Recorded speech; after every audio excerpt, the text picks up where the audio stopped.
नमस्कार प्रेक्षकांनो, लग्नानंतर होईलच प्रेम या मालिकेमध्ये आज आपल्याला दोन्ही जोडप्यांचं रात्रीचं फोनवरचं बोलणं पाहायला मिळणार आहे. एकमेकांना कसे फोनमधूनच किस देणार आहे ते पाहायला मिळणार आहे.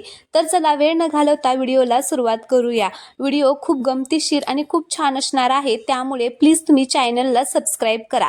जीवाने नंदिनीला फोन केलेला असतो तर नंदिनी जीवाला म्हणत असते, मी काय म्हणते, आज किती सुंदर साड्या मिळाल्या ना. तर जीवा तिला म्हणतो, हो, आणि त्या साडीमध्ये ना तू खूप सुंदर दिसशील चकाचक बाई.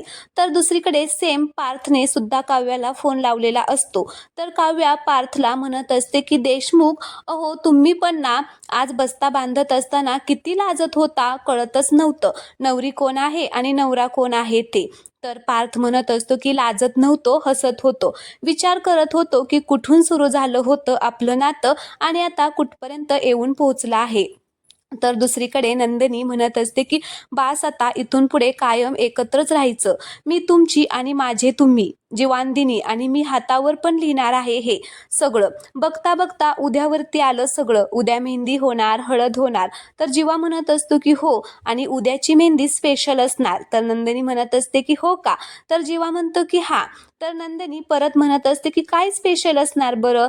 तर जीवा म्हणत असतो की आत्तापर्यंत मी मार्करने तुझ्या हातावरती लिहित होतो जीवांदिनी, पण उद्या तुझ्या हातावर मेहंदी असणार आहे, असं म्हणून दोघेही हसायलाच लागतात.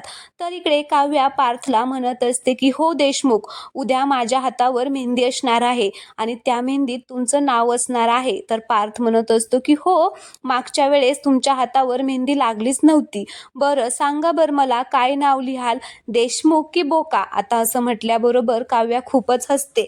तर इकडे दुसरीकडे नंदिनी म्हणत असते की बरं नाव काय आणि कुठे असेल हे तुम्हाला शोधायला लागेल हा जीवा.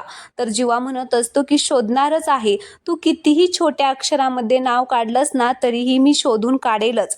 तर इकडे पार्थ म्हणत असतो की अच्छा, आता तुम्ही सांगणार नाहीये, ठीक आहे ठीक आहे, तुम्हाला जे वाटेल ना ते लिहा, पण त्याच्यामध्ये मी असणारच आहे ना, अजून काय पाहिजे मग. तर काव्या म्हणत असते की पप्पी हवी आहे.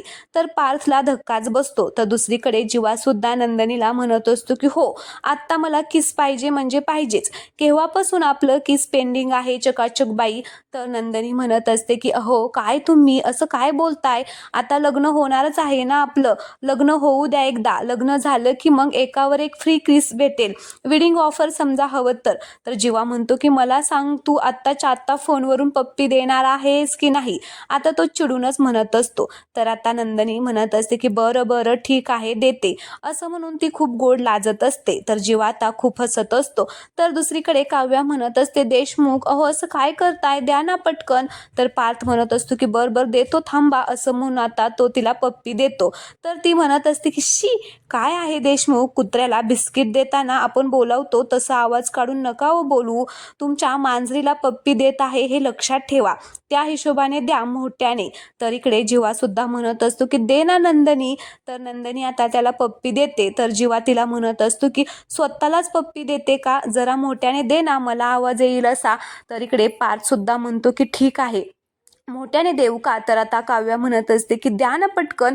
तर इकडे नंदिनीच आधी आता जीवाला पप्पी देते, मोठ्याने देते, ज्याचा आवाज काव्याला ऐकायला जातो, कारण दोघेही एकाच बेडवर झोपलेल्या असतात. तर इकडे दुसरीकडे पार्थ आता काव्याला खूप मोठ्याने पप्पी देतो, तर ते जीवाला ऐकायला येतं, कारण ते दोघेही जवळजवळच बसलेले असतात, पण त्यांनाच माहीत नसतं तो किचनमध्ये असतो तर जीवा जिन्यामध्ये बसलेला असतो. जीवा पार्थच्या जवळ जातो आणि म्हणत असतो की ए वांग्या. तर पार्थ सुरुवातीला म्हणत असतो की एवढा भसाडा आवाज कसा काय आला कुठून. तर जीवा त्याच्या जवळ येतो आणि म्हणत असतो की ए वांग्या मी आहे. त्याला पाहून पार्थ एकदम दचकूनच त्याच्याकडे बघत असतो आणि आता जीवा म्हणत असतो की वाकडं तोंड करून कोणाला पप्पी देतोय. तर आता इकडे पार्थ मोठ्यानेच ओरडतो. जीवा त्याचा आवाज नंदिनीला ऐकायला जातो आणि ती म्हणत असते की पार्थ आहेत का तिथे. एक मिनिट जीवा, काय तुम्ही कोणासमोर बोलताय, पार्थ तिथे आजूबाजूला असताना त्यांच्यासमोर मला किस द्यायला सांगताय. आता तिचं हे वाक्य काव्याला ऐकायला जातं आणि मग काव्या उठते आणि म्हणते तुझं काय, मी आजूबाजूला आहे हे विसरलीस का. आता हे दोघे इकडे आणि त्या दोघी तिकडे एकमेकींना चिडवत असतात. तर पार्थ सुद्धा म्हणतो नंदिनी तिकडे काय करत आहे. तर काव्या म्हणते की हो देशमुख, आपण सगळेच आजूबाजूला एकटाच आहोत, थांबा एक काम करूया, आपण सगळेच फोन स्पीकरवर टाकूया आणि सगळे एकत्रच आता बोलूया असं म्हणून आता सगळे एकत्रच म्हणतात वेडे आहोत असं म्हणून आता खूपच हसायला लागतात.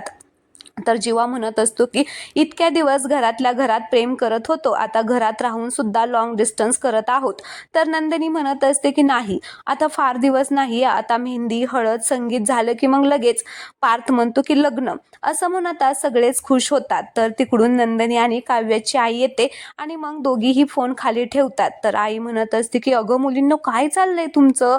तर आता हे दोघे सासूबाई आल्या म्हणून फोन कट करतात. तर जीवा म्हणत असतो की नको त्यावेळी येतात सासूबाई आणि इकडे आई म्हणत असते की चला उरका झोपा, सकाळी लवकर उठायचे नाहीतर देशमुख आपल्या आधी येतील असं म्हणत त्या झोपायला सांगतात. आता दोघीही झोपतात, गोड स्वप्न पाहत झोपतात.